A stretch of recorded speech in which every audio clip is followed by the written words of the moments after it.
Sherry asks, sleep, dot, dot, dot. Would you sauna about half an hour or so before bed? Could that be a sleep disruptor, or do you find it helps you sleep even if it ends up being closer to bedtime? I'm guessing this is a very individual thing. It is, but I love it before sleep.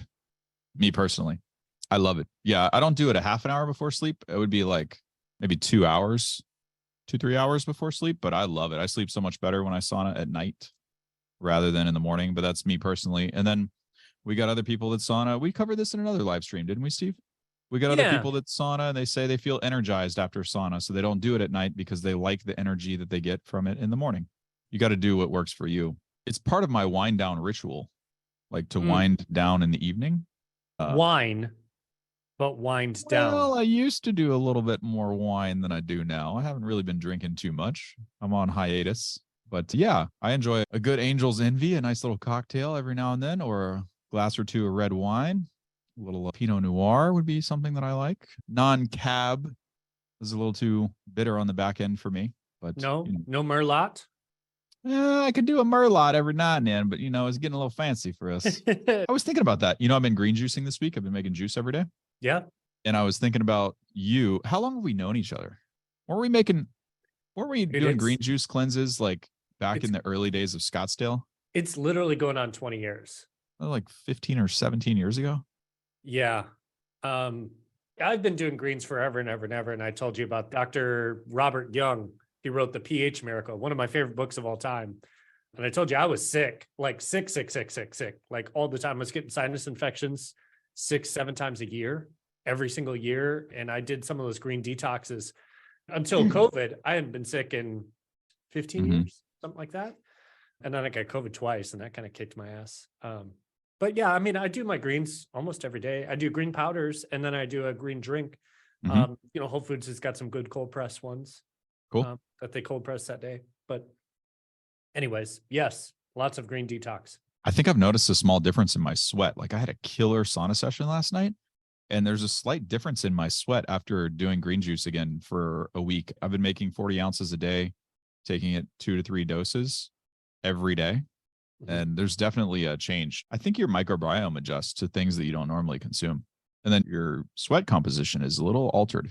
It's interesting. Is it kind of weird? Like, does it smell? I think it smells less than normal, but it's just different. It's weird. Like usually when you do sauna, your towels stink. Like they have a distinct stench to them. Yeah. Different than if you just went and did a workout or something. Like your sweat changes about what's being introduced into circulation there. But yeah, be cool to see what happens in another week or two. It's only recently I've been naughty over the last couple of years here, drinking too much and too much caffeine and all that stuff. Just dirty. For my entire life, every time I sweat, I never stank when I sweat. I attribute that to being really pH balanced. I mean, I guess my sweat is pH balanced. I don't know how you would say that. I'm not a doctor, folks. Melissa was asking about the sweat, a little bit of stench of ammonia. Yeah. Is that just detox? Is that? Yes, that's good. Usually what that is, right? That's a good Yes, thing. You want that. Maybe you start looking into a little niacin and a little intestinal binder, a little detox binder. Do a little sequestering, a little additional excretory support. You do like a little charcoal, a little clay. Maybe take 50, 100 milligrams of niacin a couple times. See what happens then. You might get more ammonia, which should be good, as long as you tolerate it well. So Melissa, if you're still listening live here, hopefully you caught that. Do we potentially have a detox binder coming out soon, Matt Justice? Yeah, version 3 is ready to go, waiting on the rest of the stuff. It would be nice if we had niacin too and 100 milligram tablets. So even if she wanted to take less than that, they could just cut them in half and then do like 120, 150 milligrams. Try that once or twice a week. See how she does. See if anything comes out onto the towels. I'm assuming she has sauna at home and is already using it all the time. When you say something come out of like yellow, like kind of, or what would come on the towels? It's rare for it to be visible to the degree that it's a shock. It does happen, but the consistency of the sweat and the smell, absolutely different than normal. Yeah. Sometimes sweat be more like oily, thicker, have this nastiness, rank smell to it. You know how normally when you're sweaty and you get it on your fingers or whatever, and it just kind of dissipates like water after it dries? Well, it won't be like that. It'll be like, it'll have a residue to it. like film. Feel like a film on your skin? Yes. Why it's important to shower, in my opinion.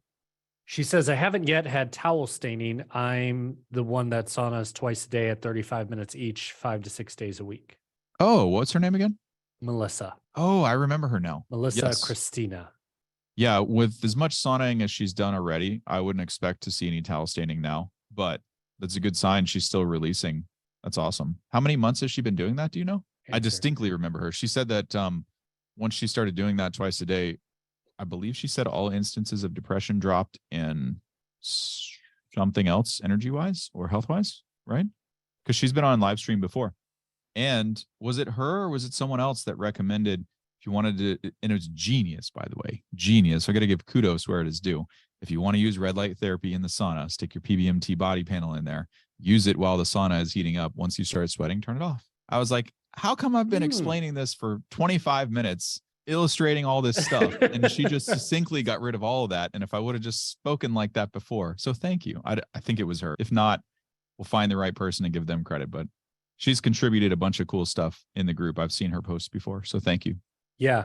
Thank you, Melissa. She said 3 months and her resting heart rate has gone way down as well. Yep. Blood pressure should improve. Yeah. Give it, wait till 6 months. Usually 0 to 6 months. And there's some PubMed studies that would be helpful for her. Maybe if she likes to read dense stuff. I don't know. If you like to read really dense stuff to fall asleep to. Well, so you could just read the summary. So there's a couple of heat therapy studies that show toxin or compound reduction in the adipose tissue just from using sauna for like however many months, not doing any kind of crazy detox protocol. And so that's what's happening slowly over time.